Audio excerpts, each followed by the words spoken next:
মাদকের পক্ষে যারা মাদক বেচে এবং মাদক খায় তার কোনো দলীয় পরিচয় নেই।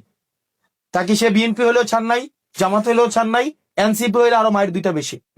পারেন আপনারা যদি আমাকে কথা দেন, মাদক যারা ব্যবসা করে তাদের দান অনুদান তাদেরকে সামাজিক ভাবে আপনারা গ্রহণ করবেন না, তাইলে আমি ওই জায়গায় সাপোর্ট। আপনি মনে করেন কেউ যদি বিএনপির মাদক ব্যবসা করে আপনি শুধু ওইটাই দেখবেন, কিন্তু কেউ এনসিপি করে মাদক ব্যবসা করে ওইটা দেখবেন না, তা হবে না। এখন আপনি ওনারে পুরো করে নিয়ে মহফিলের সভাপতি বানাবেন, আবার থানায় গিয়ে আবার আপনি করবেন, এটা তো হইতে পারে না। বোঝা গেছে? অনলাইন জুয়ার ক্ষেত্রে একই জিনিস। অনলাইন জুয়া খেতার নিচে বইয়া যদি মোবাইল চালায় অনলাইন জুয়া খেলে তুমি কিটা করতে পারবা? হ্যাঁ, কারণ কি আমি মোবাইল দিয়ে কি অনলাইন জুয়া খেলি নাকি আমি ফ্রিল্যান্সিং এ করি? এটার নাম তো দিচ্ছেন ফ্রিল্যান্সিং, এর নাম দিচ্ছে কি? আমি আমার মোবাইলে কি ফ্রিল্যান্সিং করি নাকি জুয়াই খেলি নাকি এডিটি করি নাকি আমি আমার অনেকে আবার ফোরে নাকি মোবাইলে ফোরে, আবার এটা কি আপনি ওখান থেকে বুঝবেন?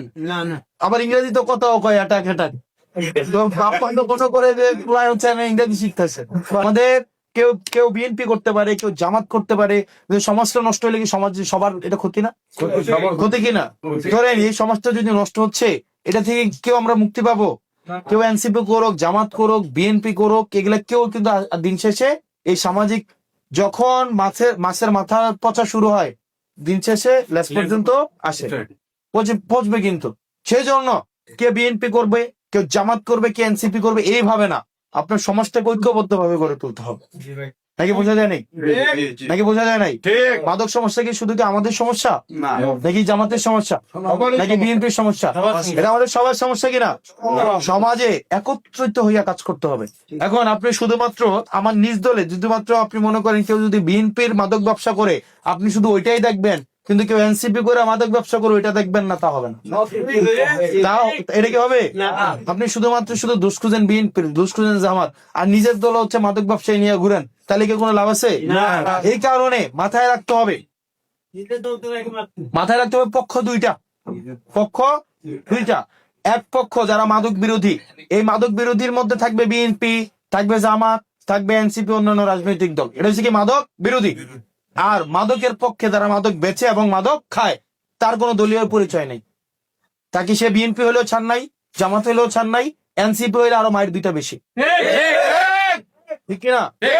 এবার আসেন, এগুলা সমাধান করতে হইলে আপনি সমাজের সকল লিডারকে নিয়ে একসাথে বসতে হবে কিনা? এটা কি আপনি একা পক্ষে পারবেন? সেই জন্য আপনাকে মাথায় রাখতে হবে, আমি অনুগ্রহ করে বারবার বলি, সমাজের মধ্যে বিভাজন তৈরি করা যাবে। সমাজের মধ্যে কি থাকতে হবে? একত্রিত করতে হবে। আমার দুইটা গালি দেখ, আপনাকে দুইটা গালি দেখ, দিলে দিছে, কেউ দুইটা গালি দিলেই দিছে, গালিকে আমার গাওয়াই লাগছে?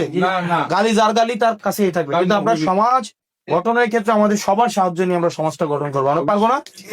আমরা পারবো কিনা? আমরা ভোটের সময় কি চাইছি? কে বিএনপি করে জামাত করে নাকি সবাই গিয়া পায়ে ধরছে? সবার পায়ে ধরে নাই গিয়া ধরছে কিনা? একইভাবে সমাজ গঠন করার ক্ষেত্রে আমাদের সমাজের কেউ যদি এখানে বিএনপি সভাপতি, বিএনপি সেক্রেটারি অথবা জামাতের প্রেসিডেন্ট সেক্রেটারি যারা আছে, অন্যান্য ছাত্র সংগঠনগুলোর প্রেসিডেন্ট সেক্রেটারি যারা আছে, আমরা আপনাদেরকে দাওয়াত দিবেন যে ভাই চলেন, এটা আমাদের সামাজিক সমস্যা, এই সমাজটা আমাদের, এই বাতাস আমাদের, এই মাঠ আমাদের, এই আকাশ আমাদের। এখানে যদি কেউ সমাজটা নষ্ট করে আমরা সবাই ভুক্তভোগী হব। আপনার রাজনীতি আপনি করেন, আমার রাজনীতি আমি করি, কিন্তু দিন শেষে ইউসুফপুরটা তো আমার। আপনার এনআইডি কার্ড হতে লেখান আপনার ইউনিয়ন ইউসুফপুর, নাকি লেখান না ইউসুফপুর? লেখান তো ইউসুফপুর নাকি? আপনার এনসিপি আপনার এমপি দেখি ইউসুফপুরটা অনেক একটু বড় করে লেখান। আপনার ইউসুফপুর যেমন, বিএনপির ইউসুফপুরও তেমন, জামাতের ইউসুফপুরও তেমন। সেজন্য আমি আবারও বলি, একসাথে আমাদেরকে চলতে হবে সমাজ।